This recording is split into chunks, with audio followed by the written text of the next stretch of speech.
கன்னி ராசி நபர்களுக்கு 2024 ஜூன் மாதத்திற்கு உண்டான பலன்கள். இந்த மாத ராசி பலன்ல கன்னி ராசி நபர்களை பொறுத்தவரை ஜூன் மாதத்துல 9ஆம் இடம்னு சொல்லக்கூடிய பாக்கியஸ்தானத்திற்கு புதன் மேஷ வீட்டை விட்டு, அதாவது அட்டமஸ்தானத்தை விட்டு வெளியேறக்கூடிய நிலவரம். அடுத்ததாக சூரியன், சுக்கிரன், இந்த மாதிரி 2 மேஜர் பிளானட் 9ல் இருக்கக்கூடிய நிலவரம். எல்லாவற்றுக்கும் மேலாக கன்னி ராசிக்கு அட்டமாதிபதினு சொல்லக்கூடிய செவ்வாய் 8ல் வரக்கூடிய நிலவரம். ஸோ 4 கிரக அமைப்புகள் பாக்கியஸ்தானத்திலையும் ஒரு கெட்ட கிரகம் அட்டமஸ்தானத்திலையும் இருக்கக்கூடிய நிலவரம். 8ல் வர செவ்வாயினால ஒன்றும் பெரிய பிரச்சனைகள் கிடையாது.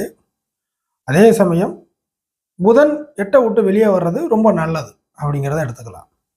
கடந்து போன காலகட்டத்தில் ஏற்பட்ட கலவரங்கள், குறிப்பாக நீங்கள் அவசர கதியில் செயல்பட்டு, இல்லை உங்களை அவசர கதியில் செயல்பட வைத்து பல பஞ்சாயத்துகளை சந்தித்த அத்தனை கன்னிராசி நபர்களுக்கும் இந்த காலகட்டத்தில் அந்த மேடு பள்ளங்கள் சரி செய்யக்கூடிய வகையில் ஒரு நிம்மதியான, ஒரு பொறுமையான, நிதானமான ஒரு போக்குக்கு உள்ள வர போறீங்க அப்படிங்கிறத எடுத்துக்கலாம். 9ஆம் இடங்கள் ரிஷப வீடு, சுக்கிரனோட வீடு. பொதுவாகவே கன்னிராசி நபர்களை பொறுத்தவரை துலாம் மற்றும் ரிஷப வீட்டிற்கு வரக்கூடிய அத்தனை கிரகங்களும் நிச்சயமாக ஏதேனும் ஒரு விதத்தில் மன மகிழ்ச்சியை தரக்கூடிய நிலவரத்தில் இருக்கும். பிளானட்டை பொறுத்த வரைக்குமே ஃபைனல் சொல்யூஷன் எப்போதுமே அஸ்ட்ராலஜி பொறுத்த வரைக்கும் கிரகங்கள் நல்ல பிளானட்டோ கெட்ட பிளானட்டோ எது எப்படியாக இருந்தாலும் சம்பந்தப்பட்ட நபரை அழ வைக்குமா, சிரிக்க வைக்குமா, இதுதான் ஃபைனல் கொஸ்டின். அந்த விஷயத்தை தான் கிரகங்கள் செய்யும். நீங்கள் சந்தோஷப்படணும்னா உங்களுக்கு என்ன சந்தோஷமான விஷயங்கள் கிடைச்சா நீங்கள் சிரிப்பீங்க முகத்தில், அது ஒன்று. அல்லது எதை கொடுத்தா நீங்கள் அழுவீங்க, இல்லை எதை பிடுங்கிக்கிட்டால் நீங்கள் அழுவீங்க. இந்த மாதிரி வருத்தமான நிகழ்வுகள், அதாவது கெட்ட கிரகங்கள் உங்களை அழ வைக்கும், ஃபேவரான கிரகங்கள், நல்ல கிரகங்கள் உங்களை சிரிக்க வைக்கும். அவ்வளோதான், 2 பாயிண்ட்.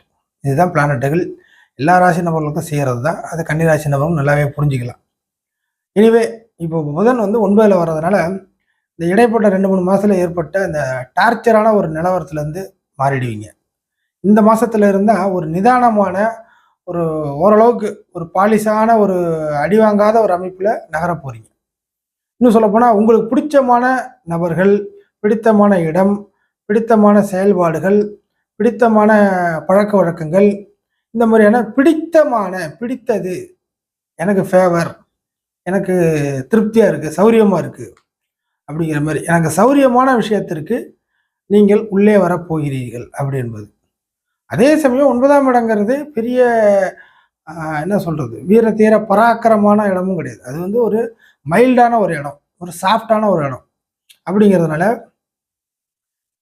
இதுக்கு எவ்வளோதான் பரவாயில்ல அப்படின்னு சொல்கிறோம் இல்லைங்களா, அதுக்கு இது எவ்வளோதான் பரவாயில்ல அப்படிங்கிற மாதிரி, முன்னைய விட இது பரவாயில்ல அப்படிங்கிற ஒரு தன்மைக்கு கன்னிராசி நபர்கள் தயாராக போகிறீங்க.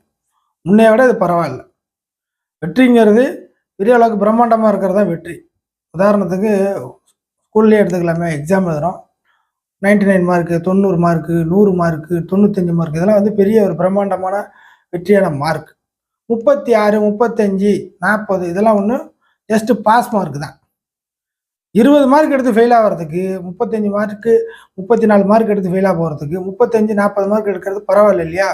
அந்த மாதிரி பரவாயில்லை அப்படிங்கிற ஒரு சூழ்நிலைக்கு கன்னிராசி நபர்கள் தள்ளப்படுவீர்கள். இவ்வளோதான், இது வந்தாலும் பரவாயில்லையா, இது கிடைச்சிது அப்படிங்கிற மாதிரி. ஸோ இந்த விஷயங்களில் கன்னிராசி நபர்கள் கொஞ்சம் தப்பிக்க போகிறீங்க.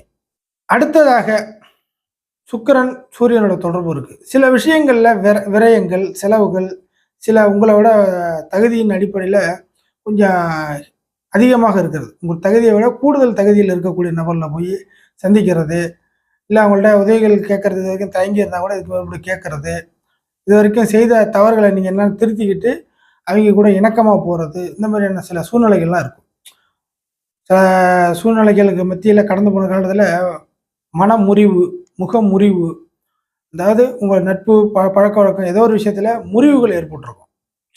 ஸோ அந்த முறிவுகளை ஜாயின் பண்ணக்கூடிய வகையில் இப்போ சில விஷயங்களில் நீங்களாக போய் வாலண்டரியாக போய், தயக்கம் இருந்தாலும் வாலண்டரியாக போய் சில விஷயத்தை பேசி தீர்த்து சமாதான உடன்படிக்கைக்கு வரக்கூடிய நிலவரம் கன்னிராசி நபர்களுக்கு ஏற்படும். அதற்கு அடுத்த நிலைமையா அப்படி இந்த விஷயத்த சொல்கிறோம்னா, ஏன்னா இது வரைக்கும் 7ல் இருந்த செவ்வாய் சில நபர்களை உங்களை விட்டு பிரிச்சது. அவசர கதியில் அடுத்தவங்க செயல்பட்டு நீங்கள் ஒன்றும் சண்டை வம்பு போயிருக்க மாட்டீங்க.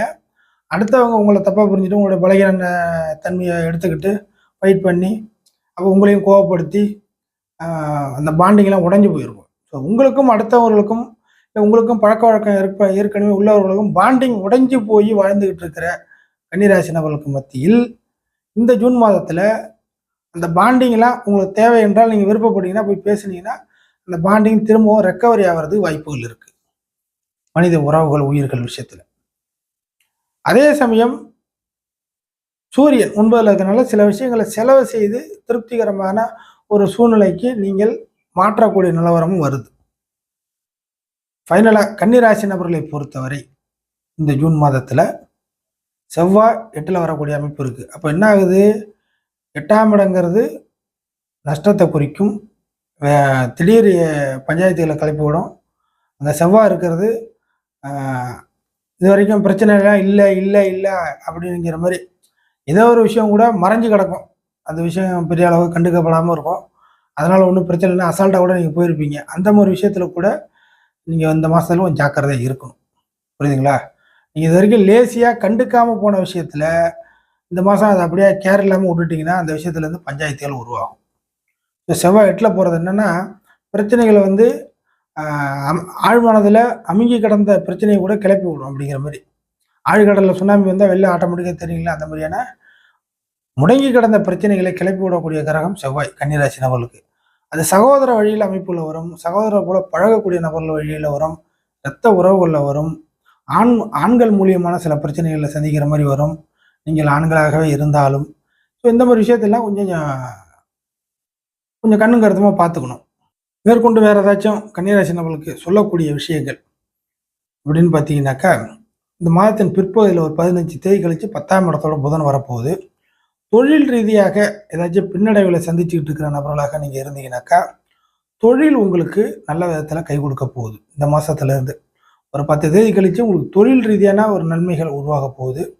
தொழில் சம்மந்தப்பட்ட விஷயத்தில் ஈடுபாடு காட்டலாம், செய்யலாம், ஆரம்பிக்கலாம். அப்படிங்கிறவங்க செய்யலாம். குறிப்பாக நீங்கள் சிங்கிளாகவே ஓரளவுக்கு உங்களுடைய மைண்டுக்கு ஏற்ற மாதிரியான விஷயத்தை நீங்கள் செய்யுங்க. பார்ட்னர் விஷயங்கள் உங்களுக்கு அந்தளவுக்கு கை கொடுக்காது. பார்ட்னர் விஷயங்கள் அந்தளவுக்கு வேலைக்கு ஆகாது.